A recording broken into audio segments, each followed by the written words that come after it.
Mark Newman, Chief Analyst at TM Forum. Delighted to be here today with Vikram Sinha. Vikram is the CEO of Indosat Ooredoo Hutchison, which I refer to as IOH, which is one of Indonesian telecoms operators. So, Vikram, good afternoon to you. Very nice to have you. Thank you for traveling all the way to Europe for this. Oh, thank you for inviting me here, and real pleasure talking to you. Excellent. So, some of us are familiar with the Indonesian telecoms market, some of us aren't. So maybe you could just talk us through what's the state of the Indonesian telecoms market today, I guess penetration, maturity, the competitive situation in fixed and mobile, I guess. No, I think, when you say some of us are not familiar, I want to say this, that it is one of the fastest growing market. And especially in Southeast Asia, we all talk about Indonesia being the digital powerhouse. And telecom, the way I look at it, Mark, COVID has been a silver lining for the entire sector. Whether you talk about work from home, study from home, or even getting entertained. So what it has done, it has really got the respect for the sector back in the eyes of policymaker, government, and also the role which it is playing on the digital transformation or the digital vision of countries like Indonesia. So there's a lot of growth opportunity because Indonesia is a big country. We all know number 4 in terms of population. But one of the striking important information is the whole digital economy, So today it is 70 billion. By 2025, it will be 146. Yeah. And the enabler to this is companies like Indosat, IOH, and the whole sector. And it's a challenging market. I mean, it's always been a very competitive market. It's a low ARPU market. It's not easy. Yes, I think especially the pop density is very low because there are multiple. Indonesia in terms of land area is like Europe. Yeah. Yes. So especially the transport piece, connecting every island, delivering the right latency, the right experience at the cost, because the ARPU is $2.5, $3. Wow. So your cost of production of per GB data has to be less than that. And that is what makes it very exciting and challenging. And you're in the middle of a transformation journey. I guess transformation which predated the creation of the new organization. I guess a transformation that's also happening because of that. So can you walk us through where you are on that transformation journey today? So Indosat in Indonesia is a very strong brand, Mark. Yes. It's a 55-year-old brand. Indosat was the first state-owned company even listed in New York Stock Exchange. So this is the strong legacy of Indosat brand. We got into a transformation journey in 2019 January.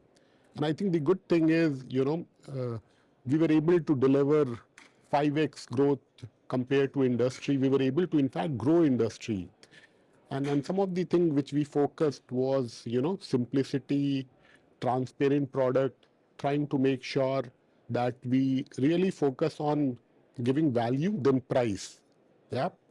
Now, with those 12 quarter of 3-year transformation roadmap, we got into merger. And then the important thing to note here is we got into merger and the surviving entity is Indosat, and that formed IOH, Indosat Ooredoo Hutchison. And it is very important, that if you are doing something with a point of strength, the momentum continues. So after merger also, it has been 8 months and we are very humbled by the kind of support we are getting from our partner, whether it is Huawei, Ericsson, Nokia, all the partner, because, they all believe in Indonesia as a country and they have been working with us on this whole growth journey.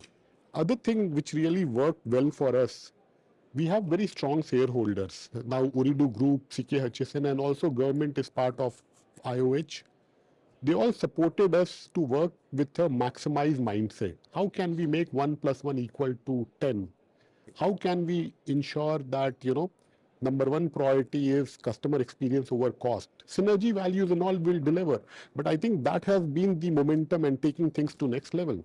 And when I look at transformation, I say it does 3 things. It drives efficiencies, it's designed to improve the customer experience and new revenues. So in the case of Indosat's transformation journey, what were the main priorities? I think my biggest learning, Mark, first thing first, we have to drive as telco. We have to really double down and drive our core business, which is connectivity, having customers. We have 100 million customers. We have very strong enterprise brand. So we have been doing that, and the way to do it is by building customer trust. I've been in the industry for 2 decades. I want to acknowledge that we have not been able to set right standard when it comes to building customer trust and experience. And that's a really interesting one. So what do you mean by customer trust? Let's just dig into that for a minute. So how do you get the trust of the customer? I will make it very simple. I'll not talk about anything very complicated. As a customer, any services you want, you have to have 2 levels of authentication so that very sure you want that service. And any service you want to deactivate, you should be able to do it on 1 click. Absolutely. So as simple as that is something which most of the telcos I have seen complicated, and this is where the whole noise around toxic revenue, roaming charges, this charges. Did you have to actually sacrifice revenues to gain customer trust? Look, in fact, these are all about doing right thing. So in 2019, we took a very bold decision. A lot of revenues which we felt, was also leading to complaints. We let go of that. And in return, what happened? That we were able to drive double-digit growth. The industry was growing 2%, and we were growing 12%, 13%. And this is the point, Mark, I'm trying to make.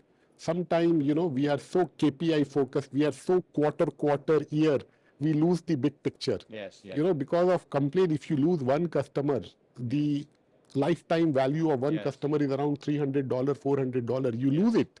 Yes. We don't understand that. We are so short-sighted that how is my month doing, how is my quarter doing. So I think my biggest learning has been the importance of building on customer trust. And the only way to do it is to be very transparent, simple, and go where the customer is, do what they are asking for.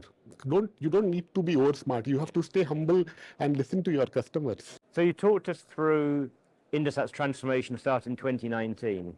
As of January 2022, you are Indosat Ooredoo Hutchison. So what was the rationale behind the coming together of the two businesses? I think, we all knew that in a country like Indonesia, you need a very strong number 2. And a merger is good for everyone. It is good for Indonesia, the country, to support the digital economy, the vision which Indonesia has. It is also good for our customer because it's a huge area, And both these businesses, Indosat, which the go-to-market brand is IM3, and Hutchison 3, it was 3, they are very complementary brand. And the both network and the spectrum holding was very complementary. So when we put this together, there is a synergy value of close to $400 million, which we are very confident now that we'll be able to drive it. Is that across the duplication of the network, the overlap of the network? Percent is coming from network of that synergy value. There are close to 17,000 duplicate sites which will be eliminated. Yes. But after doing that also, IM3 had close to 27,000 sites, 3 has 34,000 because they did not have low band 900 megahertz frequency. Right. Now both the brand will have close to 50,000 because on the other side we are also rolling out to new coverage area. We are rolling out to connecting those unconnected village on 4Gs and all. So both the brand will have all the required spectrum holding and close to 50,000 sites, Mark. So you're still running the two brands. Yeah. So are they different brand identities? Yeah. In a simple language, I keep explaining that IM3 is like my wife. It is appealing to more segment, which is family. Yeah. And 3, my daughter is 13 years, is like, so Gen Z, school, college, and gamers. So we are positioning both the brands, and they are very complementary. Now, you mentioned before you had the chance during COVID to maybe reset that relationship with policymakers, government. I know one of the things that's dear to your heart is how you serve communities and maybe poorer communities in Indonesia. So can you talk us through some of the work you've done to extend connectivity and digital services into those areas? COVID was very hard on SMEs, small and medium enterprise. Suddenly it was locked down. The shops had said they don't know how to do. And that really, uh, gave a real purpose for all of us to think hard and see how we can support. Indonesia SME community is 62 million population, and for Indonesia, the country to do well, it has a straight impact on GDP.